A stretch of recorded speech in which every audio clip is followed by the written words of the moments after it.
In Russia, we often use such idiom like настольная книга, desktop book or handbook. It is one or several books that are always in close range, the important source of constant references and everyday value. For me, it's not the same as favorite books or books to recommend. While we all have a list of books that we love and tend to recommend, there are always several books that have had a profound impact on our life and that we always keep on our tables. In this video, I'll tell you about my 6 handbooks. They are at the very top of my list of favorite books, and I don't think that they can be replaced. These books have become like old friends to me, and I turn to them again and again for inspiration, guidance, and comfort. The first book I always keep close to me is Meditations by Marcus Aurelius. This book is a true timeless classic, the handbook of all the modern Stoics.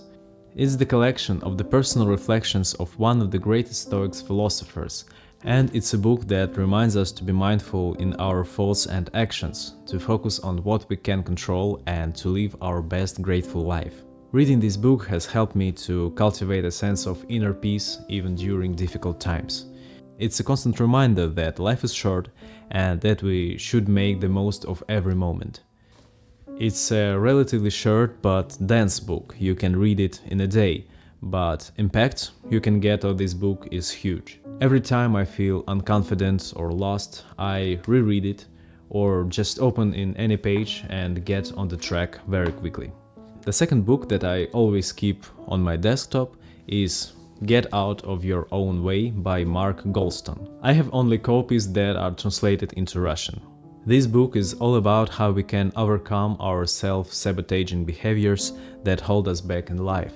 The authors share useful practical advices for overcoming procrastination, fear, and self-doubt. Reading this book has helped me to become more aware of my own self-limiting beliefs and to take action towards achieving my goals.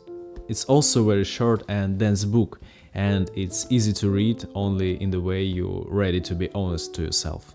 The third and fourth books are Right Cut and Clear Understandable by Maxim Ilyachov. These are 2 holy bibles for informational style of Russian language and a complete instruction how to use it in informational, advertising, and journalistic texts. These are the best books to learn how to express thoughts in text briefly and clearly, without language garbage and cliches.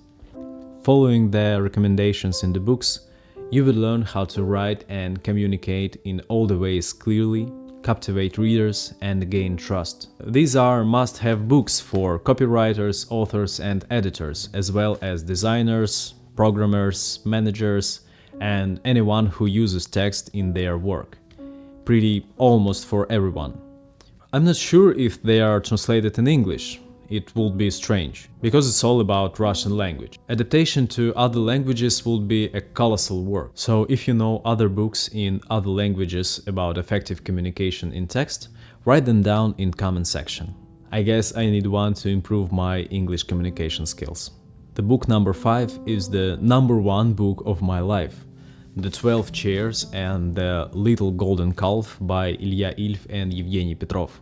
The 2 texts are connected by their main character, Ostap Bender, a man in pursuit of elusive riches. The adventurous, brave, and smart, he became my childhood hero to the day. I already spoke about the 12 Chairs in my previous video. You can watch it by the link up there. In both novels, Bender and his associates looking for treasure in the contemporary Soviet reality and found themselves in hilarious places and situations. For me, it's the most fun and sharp satirical book I've ever read, my very first and true love in literature. I've read it about 15 times and it always makes me laugh loudly. I'm sure this book will always be my guiding light. The 6th book that I always keep close to me is The Noma Guide to Fermentation by René Redzepi. It is deeply connected with my 2 general professions, coffee roaster and sourdough baker. My passion to literature is compared to my passion to create taste, in all the ways. I love to cook and I made it my profession. That feeds me and a lot of people in my hometown. This book is a beautiful exploration of the art and science of fermentation. It's a reminder that the natural world is full of wonders and possibilities, and that we can learn so much by observing and experimenting.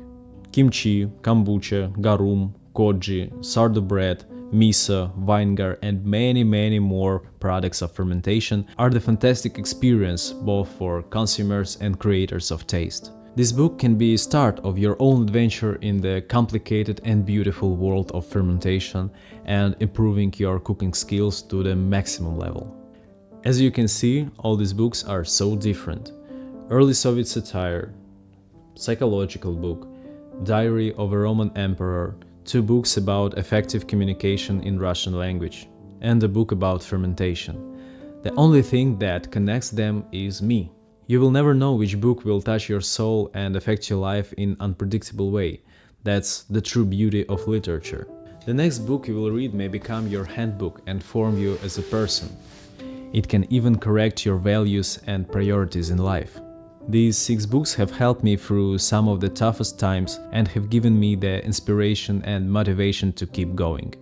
They remind me of the importance of mindfulness, curiosity, courage, adventurism, beauty of nature and my native language. So this video is very important and personal for me.